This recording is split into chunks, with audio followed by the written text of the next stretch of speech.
En este momento, en esta mesa, van a hablar Víctor Garros, que es un activista.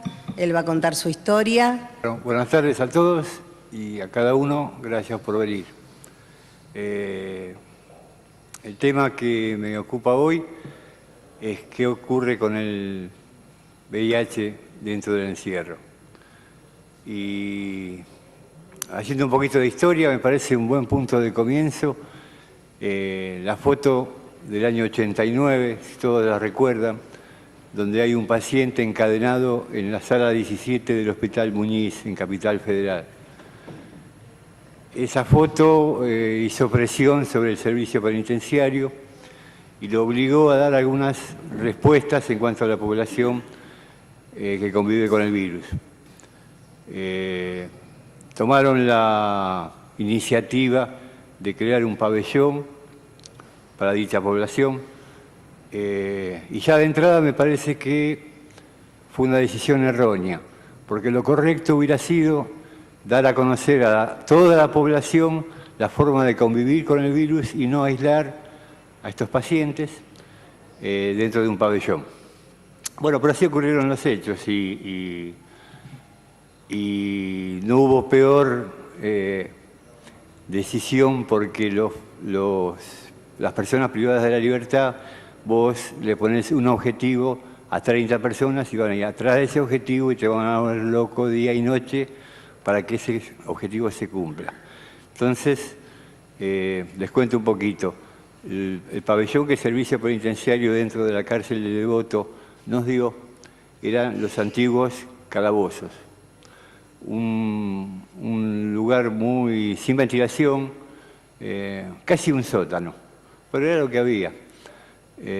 Pasamos a depender, a ser un apéndice del Hospital Penitenciario Central y teníamos, por ser pacientes privados de libertad, teníamos ciertas reglas que no coincidían con el resto de la población. En este momento la ley dice claramente que el interés del paciente está sobre cualquier regla de disciplina o de seguridad. Pero bueno, vamos a ver si eso se cumple. Dentro de ese contexto, siendo parte del hospital, siendo un anexo del hospital, se logró que nos atendiera un infectólogo, porque al principio era un médico clínico, entonces un infectólogo que viene una vez por semana. Y surgió la inquietud de mejorar la comida. Todo esto que yo les relato relajadamente, en el momento que se pedía, no eran conversaciones amables, eran bastante crispantes, pero se logró después de casi 20 años. La medicación, por supuesto, estaba en poder de los pacientes. Y eso sin que el servicio penitenciario fuera su objetivo, permitió que nos evaluáramos continuamente, un compañero con el otro, y ver si el de al lado tomaba la medicación, si el de enfrente la tomaba. En cierta forma, sin ser la iniciativa del servicio, nos autoayudamos uno al otro. Estoy hablando hace 20 años atrás, eso se inició. El día de hoy ese servicio está quedando chico, no hay más lugar que 30 personas, son 30 plazas, es un lugar pequeño que tiene 3 divisiones de 10 pacientes privados de la libertad cada uno y una cocina.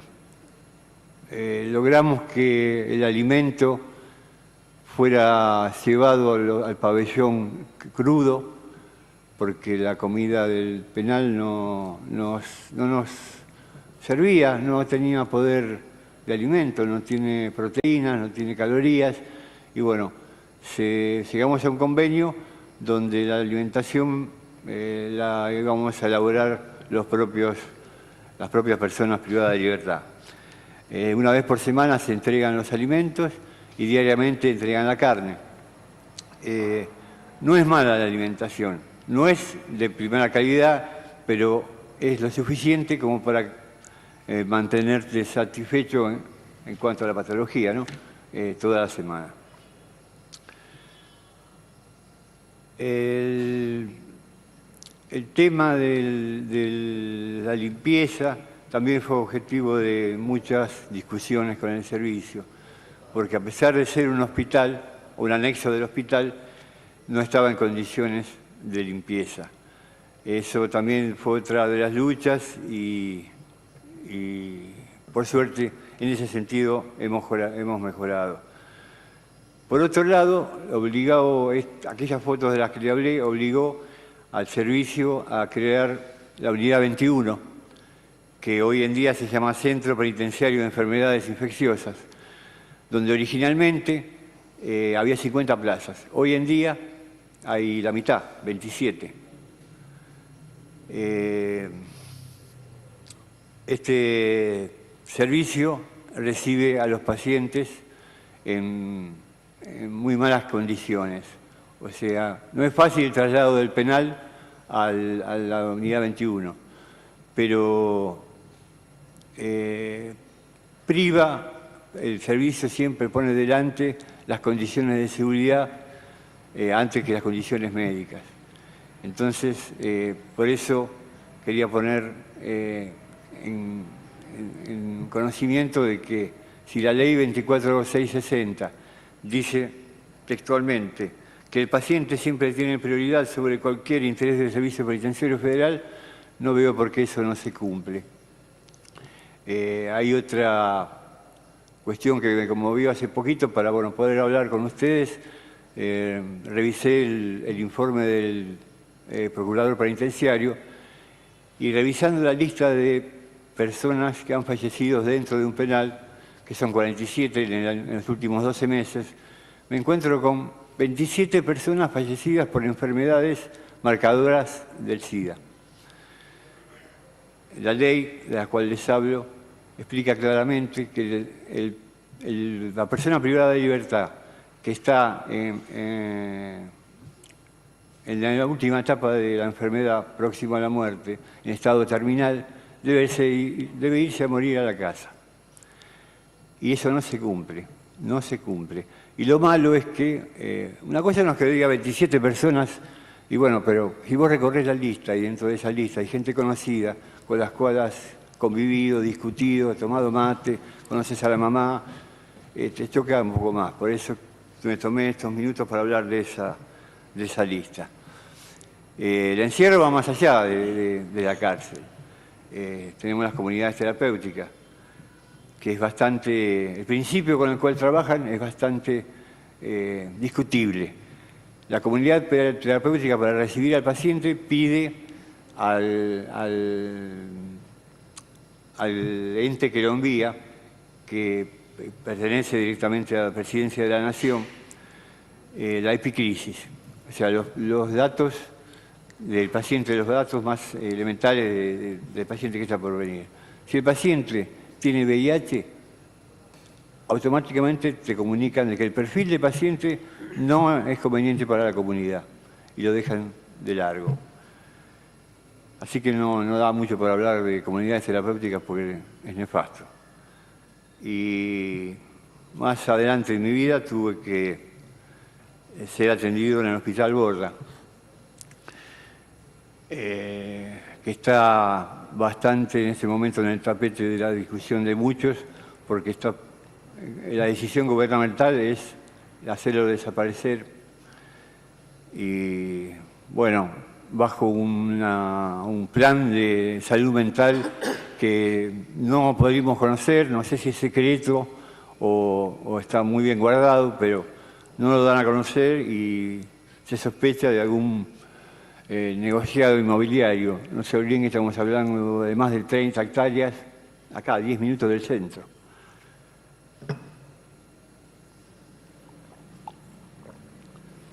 Cuando ingresé al Hospital Borda y manifesté que era un paciente HIV, me llevaron a un servicio. Después de la primera noche El servicio tiene el número 1422. No sé si hay un poquito de ironía en el número. Bueno, el servicio está lo más alejado posible de la dirección, igual que el lugar que les hablé dentro de Devoto. Está lo más lejos de la dirección, lo más posible lejos de ellos. Bueno, este servicio no tiene capacidad es doble. Hay 16 pacientes de cada lado. De un lado están los pacientes VIH y de otro lado la gran mayoría son pacientes que bajan de la unidad 20, que es la cárcel que está dentro del neuropsiquiátrico. Es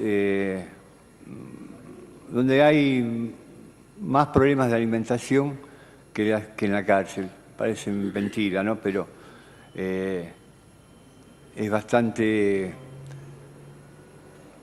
no es conveniente la alimentación y es una pelea que yo tuve varias veces con la cocina, que trabajan con marmitas de alta presión.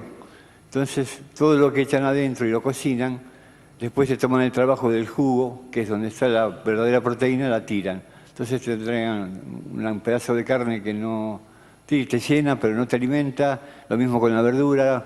Bueno, los que saben cocinar saben que eso no es lo más aconsejable. Y dentro del hospital me sorprendió ver que funcionaba un taller de SIDA dentro del servicio. Ese taller de SIDA tuvo un trabajo fundamentalmente de prevención, de información a los propios pacientes de cómo funciona el virus en nuestro cuerpo, cuál es la forma de convivir con ese virus.